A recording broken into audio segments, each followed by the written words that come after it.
It was exactly 3 a.m. when Daniel woke up. Not because of a nightmare, but because he heard something. A whisper.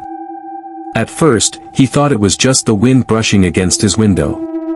The night was quiet, too quiet. His room was dark except for the faint glow of the streetlight outside. Then he heard it again. Daniel. His eyes snapped open. The voice was soft, almost gentle. But there was something wrong about it. Something that made his heart start beating faster.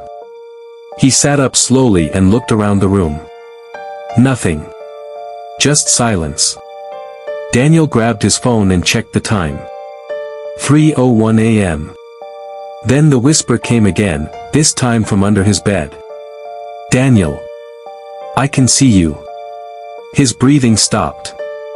Slowly, very slowly, he leaned over the side of the bed and looked down. The darkness under the bed felt deeper than it should have been. For a moment, there was nothing. Then two pale eyes opened in the dark. And the whisper returned. Why did you look? Daniel's heart pounded so loudly he could hear it in his ears. The eyes under the bed didn't blink. They just stared. Watching him. Waiting. Daniel quickly pulled his head back and scrambled away from the edge of the bed. His hands trembled as he grabbed his phone and turned on the flashlight. The beam of light shook as he pointed it toward the floor. Nothing. Just darkness under the bed. The eyes were gone. Daniel swallowed hard. Hello, he whispered. Silence. Maybe he imagined it. Maybe he was still half asleep. He slowly slid off the bed and knelt on the floor. His heart raced as he lowered the flashlight toward the darkness beneath the bed. Dust. Old shoes. A forgotten backpack. Nothing else. Daniel let out a shaky breath and laughed nervously. Okay, that was weird, he muttered. Then suddenly. Tap. Something touched his ankle. Daniel jumped back and slammed into the wall. The whisper returned. But this time it wasn't under the bed. It was right behind him. Daniel.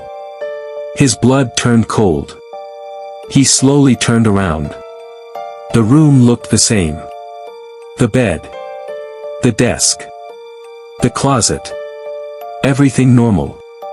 Except. The closet door was now open.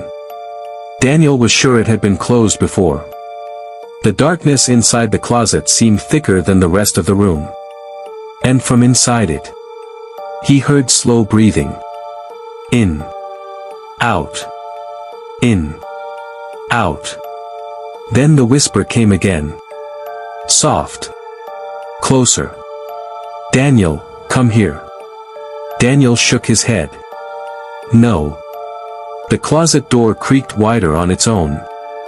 Then something moved inside.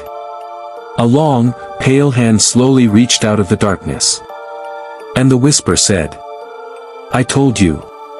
I live here. Daniel ran for the door. He yanked it open and sprinted down the hallway, not even looking back. He didn't stop until he reached the living room and turned on every light in the house. The whispers stopped. The house became quiet again. Too quiet. Daniel stayed awake the rest of the night. When the sun finally rose, he felt relieved. Maybe whatever it was only came at night. But the next evening, as Daniel sat on his bed checking his phone, he suddenly heard a faint sound from below. A slow, soft scratch. Then a whisper. Right under the bed. Daniel. It's almost 3 a.m. again.